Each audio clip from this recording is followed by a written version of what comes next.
ఓం శ్రీ గణేశాయ నమః. ఓం శ్రీ వేదవ్యాసాయ నమః. ఓం నమో భగవతే వాసుదేవాయ. ఓం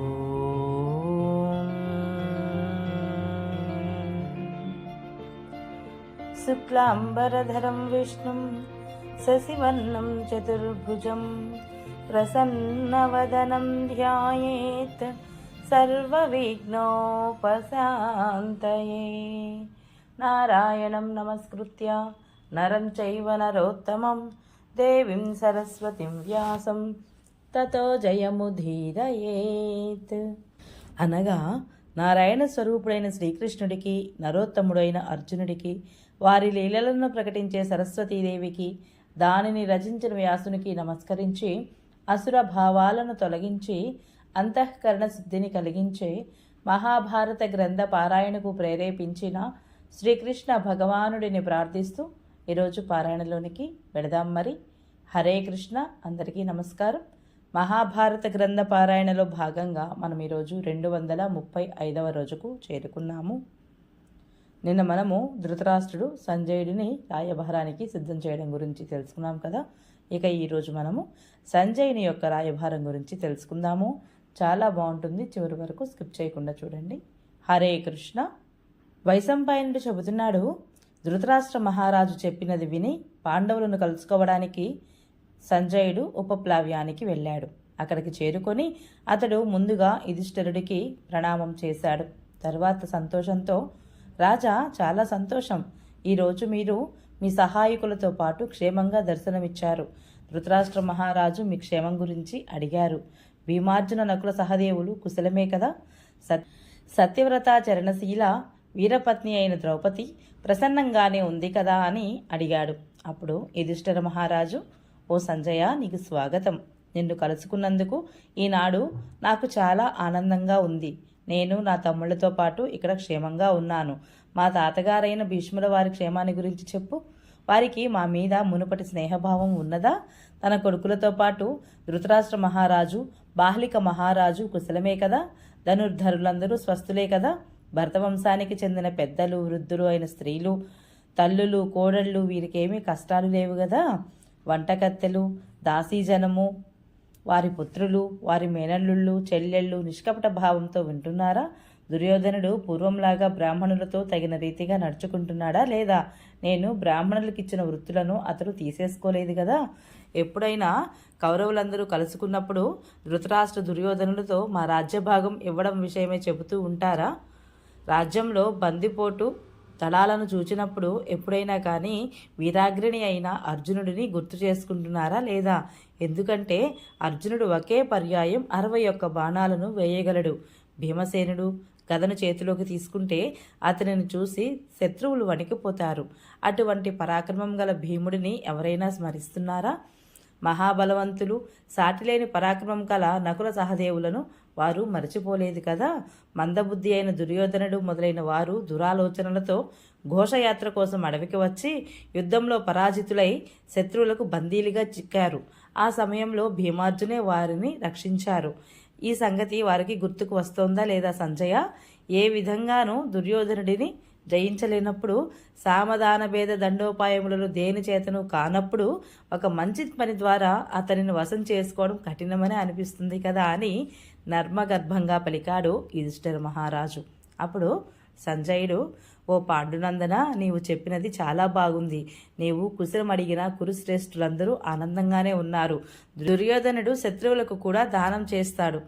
బ్రాహ్మణులకు ఇచ్చిన వృత్తులను ఎందుకు అపహరిస్తాడు?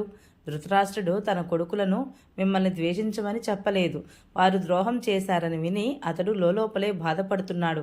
కారణమేమంటే అతడు తన వద్దకు వచ్చిన బ్రాహ్మణుల నోటి వెంట మిత్రద్రోహం అన్ని పాతకాల కంటే గొప్ప పాపం అని మాటి మాటికి వింటున్నాడు. యుద్ధం గురించి చర్చ జరుగుతున్నప్పుడు ధృతరాష్ట్ర మహారాజు వీరాగ్రణి అయిన అర్జునుడిని, గదాధారి అయిన భీముడిని, రణధీరులైన నకుల సహదేవులను ఎప్పుడూ తలచుకుంటూనే ఉంటారు. అజాతశత్రు, ఇక నీవే నీ బుద్ధితో ఆలోచించి కౌరవ పాండవులకు, సృంజయ వంశీయులకు సుఖం కలిగే మార్గాన్ని ఏదైనా ఉందేమో చూడు. ఇక్కడ ఉన్న రాజులందరినీ పిలిపించు. నీ మంత్రులను, కొడుకులను కూడా దగ్గర ఉంచుకో. ఆపై మీ పెద్ద తండ్రి ధృతరాష్ట్రుడు పంపిన సందేశం విను అన్నాడు. అప్పుడు యుధిష్ఠిర మహారాజు, సంజయ, ఇక్కడ శ్రీకృష్ణ భగవానుడు, సాత్యకి, విరాటరాజు ఉన్నారు. పాండవులు, సృంజయులు అందరూ ఒక్కచోటనే ఉన్నారు. ఇక ధృతరాష్ట్రుడి సందేశం వినిపించు అన్నాడు. అప్పుడు సంజయుడు ఈ విధంగా పలికాడు. ధృతరాష్ట్ర మహారాజు యుద్ధాన్ని కాదు, శాంతిని కోరుకుంటున్నారు. అతడు చాలా తొందరపడుతూ రథాన్ని సిద్ధం చేయించి నన్ను ఇక్కడికి పంపాడు. తమ్ముళ్ళు, కొడుకులు, బంధువులతో కలిసి యుధిష్ఠిర మహారాజు ఈ మాటలను ఇష్టపడతాడని నాకు తెలుసు. దీని వలన పాండవులకు మేలు జరుగుతుంది. కుంతిపుత్రులారా, మీరు మీ దివ్య శరీరాల వల్లను, వినయం, సరళత మొదలైన కారణాల వల్లను ఉత్తమ గుణయుక్తులయ్యారు. మీరు ఉత్తమ వంశంలో జన్మించారు. మీరు దయాపరులు, దాతలు, స్వభావ సిద్ధంగా సంకోచం కలవారు, శీలవంతులు, కర్మల యొక్క ఫలితాలను గుర్తించగలిగిన వారు.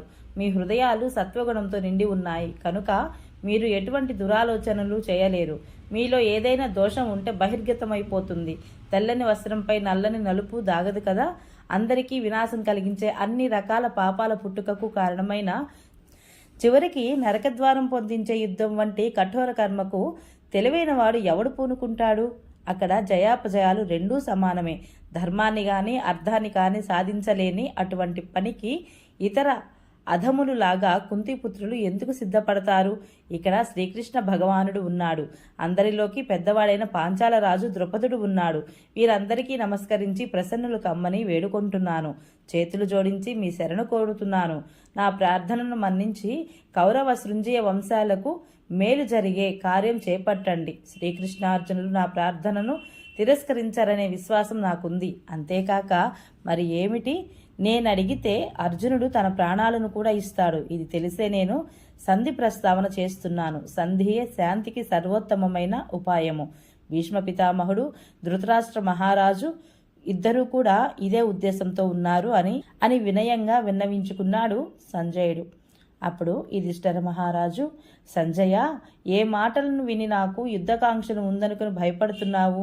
యుద్ధం చేయడం కంటే చేయకపోవడమే మేలు. సంధికి అవకాశం ఉన్నప్పుడు యుద్ధాన్ని ఎవరు కోరుకుంటారు? యుద్ధం చేయకుండా వచ్చే కొంచెం లాభమైనా గొప్పదిగా భావించాలనే సంగతి నాకు కూడా తెలుసు. సంజయ, మేము అడవులలో ఎన్ని కష్టాలు పడ్డామో నీవు ఎరుగుదువు. అయినా నీ మాటలను దృష్టిలో పెట్టుకొని మేము కౌరవుల అపరాధాన్ని క్షమించగలము. కౌరవులు పూర్వం మాతో ఎలా వ్యవహరించారో, ఆ సమయంలో మేము వారితో ఎలా వ్యవహరించామో కూడా నీకు తెలియనిదేమీ కాదు. ఇప్పుడు కూడా అంతా అలాగే జరుగుతుంది. నీవు చెప్పిన ప్రకారము మేము శాంతిని వహించాలి. కానీ ఇంద్రప్రస్థంలో నా రాజ్యం కొనసాగినప్పుడే దుర్యోధనుడు దీనికి అంగీకరించి అక్కడి రాజ్యం మాకు తిరిగి ఇచ్చినప్పుడే ఇది సంభవం అవుతుంది అన్నాడు. సంజయుడు అప్పుడు, పాండునందన, నీవు చేసే ప్రతి పని ధర్మానుసారంగా ఉంటుందని లోకమంతటా ప్రసిద్ధమే. అందరూ చూస్తున్నదే కదా. ఈ జీవితం అనిత్యమైనది. అయినా దీని వలన గొప్ప సత్కీర్తి కలుగుతుంది. ఈ విషయం గుర్తించి తమరు తమ కీర్తిని నాశనం చేసుకోకండి. యుద్ధం చేయకుండా కౌరవులు మీ రాజ్య భాగాన్ని ఇయ్యకపోతే అంధక వృష్టి రాజుల రాజ్యాలలో భిక్షమెత్తుకొని అయినా జీవించడమే మేలని నేను భావిస్తున్నాను. అంతేకాని యుద్ధం చేసి రాజ్యం మొత్తం పొందాలనుకోవడం మంచిది కాదు. మానవ జీవితం స్వల్పకాలం మాత్రమే ఉంటుంది. అది ఎప్పుడూ కరిగిపోతూ దుఃఖమయంగా చంచలంగా ఉంటుంది. కాబట్టి పాండునందన, ఈ నరమేధం నీ కీర్తికి తగినది కాదు. నీవు యుద్ధరూపమైన పాపాన్ని చేయకు. ఈ లోకంలో ధనదృష్ట బంధనాలతో పడవేస్తుంది. దానిలో చిక్కుకుంటే ధర్మానికి ఆటంకం కలుగుతుంది. ధర్మాన్ని అంగీకరించిన వాడే జ్ఞాని. భోగాల యందు ఆసక్తి ఉన్నవాడు అర్ధసిద్ధి వలన భ్రష్టుడవుతాడు. బ్రహ్మచర్యాన్ని, ధర్మాచరణాన్ని పెట్టి అధర్మంగా నడుచుకునేవాడు మూర్ఖుడై పరలోకాన్ని విశ్వసించని వాడు అజ్ఞాని.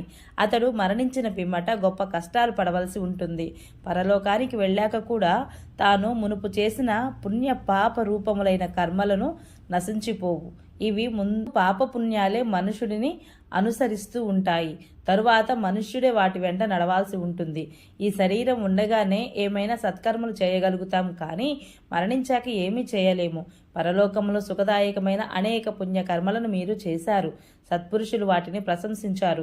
ఇంత జరిగాక కూడా యుద్ధరూపమైన పాపకర్మ మీరు చేయవలసి వస్తే అప్పుడు చిరకాలం అడవులకు వెళ్ళి నివసించడమే మంచిది. వనవాసంలో దుఃఖం ఉండుగాక, అయినా అది ధర్మం. కుంతీనందన, నీ బుద్ధి కుంతీనందన, మీ బుద్ధి ఎప్పుడు అధర్మం మీద లగ్నం కాదు. మీరు ఎప్పుడైనా కోపానికి లోనై పాపకర్మ చేశారంటే అలాంటిది ఏమీ లేదు. అయినా మీరు మీ ఆలోచనకు విరుద్ధంగా చేయాలని అనుకోవడానికి కారణమేమిటో చెప్పండి అని అడిగాడు. అప్పుడు యుధిష్ఠిర మహారాజు, సంజయ, అన్ని రకాల పనులలోనూ ధర్మమే శ్రేష్టమైంది. నీవు చెప్పినది చాలా బాగుంది. అయినా నేను చేయబోవు పని ధర్మమో అధర్మమో బాగా పరిశీలించి చూడు. తరువాత నన్ను నిందించు. ఒక్కొక్కసారి అధర్మమే ధర్మం యొక్క ముసుగును వేసుకుంటుంది. ఒక్కొక్కప్పుడు పూర్తిగా ధర్మమైనది కూడా అధర్మంగా కనపడుతూ ఉంటుంది.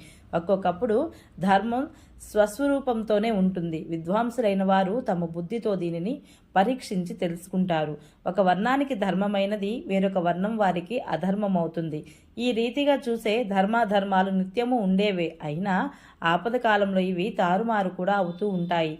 ఒక ధర్మం ఎవరికి ముఖ్యమైనదిగా చెప్పబడుతుందో అది అతనికి ప్రమాణభూతం. ఇతరులకు అధర్మం ఆపత్కాలంలో మాత్రమే చేయదగినది. జీవించడానికి తగిన సాధనాలన్నీ నశించిపోయిన పక్షంలో ఏ వృత్తిని ఆశ్రయిస్తే జీవితం సురక్షితంగా ఉంటుందో, సత్కర్మాచరణం సాధ్యమవుతుందో దానిని ఆశ్రయించాలి. ఆపదలు లేనప్పుడు ఆపద్ధర్మాన్ని పాటించడము, నిజంగా ఆపద చుట్టుకున్నప్పుడు కూడా తదనుగుణంగా జీవికను అనుసరించకపోవడము, ఈ రెండు కూడా నిందాపాత్రాలే. జీవించడానికి తగిన ముఖ్య సాధనం లేనప్పుడు బ్రాహ్మణులు నశించిపోకూడదు. అందుకని విధాత వారు ఇతర వర్ణాల వారిని వృత్తులతో జీవించవచ్చునని దానికి తగిన ప్రాయశ్చిత్తాన్ని విధించి ఉన్నారు. ఈ ఏర్పాటును అనుసరించి నేను విరుద్ధంగా ఆచరిస్తున్నట్లు నీకు కనిపిస్తే తప్పక నన్ను నిందించు. బుద్ధిమంతులైన వారు సత్వాది బంధనాల నుండి విముక్తులై సన్యాసం స్వీకరించిన తరువాత సత్పురుషుల వద్ద నుండి భిక్షను స్వీకరించి జీవితం గడుపుకోవాలి. శాస్త్రం వారికి అలాగే నిర్దేశించింది. కానీ బ్రాహ్మణులు కాని వారికి, బ్రహ్మ విద్యానిష్ఠులు కాని వారికి తమ తమ ధర్మాలను అనుసరించడమే ఉత్తమమని అంగీకరిస్తున్నాను. నా తాత తండ్రులు, వారి పూర్వులు ఏ మార్గాన్ని అనుసరించారో, యజ్ఞకాంక్షతో ఏ కర్మలు చేశారో నేను కూడా ఆ మార్గాన్నే, ఆ కర్మలనే అనుసరిస్తున్నాను. వాటిని అతిక్రమించడం లేదు. కాబట్టి నేను నాస్తికుడను కాను. సంజయ, ఈ భూలోకంలో ఉన్న ధనమంతా దేవతల యొక్క, ప్రజాపతుల యొక్క, బ్రహ్మదేవుని యొక్క లోకాలలోని వైభవం అంతా నాకు దక్కుతుందన్నంత కూడా నేను వాటిని అధర్మంగా తీసుకోవడానికి ఇష్టపడను. ఇదిగో ఇక్కడ శ్రీకృష్ణ భగవానుడున్నాడు. ఇతడు సమస్త ధర్మవేత్త, కుశలుడు, నీతిమంతుడు, బ్రాహ్మణ భక్తుడు, బుద్ధిమంతుడు, మహాబలవంతులైన రాజులను, భోజవంశీయులను శాసిస్తూ ఉంటాడు. ఇతడు ఇరుపక్షాలకు మేలునే కోరుకుంటాడు. కాబట్టి నేను సంధిని విడిచిపెట్టినా, యుద్ధం చేసినా నా ధర్మాన్ని నుండి భ్రష్టుడనై నిందాపాత్రమవుతానో కాదో ఈ విషయంలో ఇతడు తన అభిప్రాయం చెప్పాలి. ఇతడు ప్రతి ఒక్క పనిని, అంతిమ పరిణామాన్ని తెలిసినవాడు, విద్వాంసుడు. ఇతనిని మించిన శ్రేష్ఠుడు వేరొకడు లేడు. ఇతడు మాకు అందరికంటే ఇష్టుడు. నేను ఇతని మాటను ఎన్నడూ జవదాటను అని యుధిష్ఠిర మహారాజు పలికాడు. ఓం నమో భగవతే వాసుదేవాయ. ఈరోజు పారాయణ ఇంతటితో సమాప్తం. రేపు మనము శ్రీకృష్ణుడు సంజయునితో మాట్లాడుట గురించి తెలుసుకుందాము. ఈ వీడియో మీకు నచ్చినట్లయితే ప్లీజ్ సబ్స్క్రైబ్ మై ఛానల్.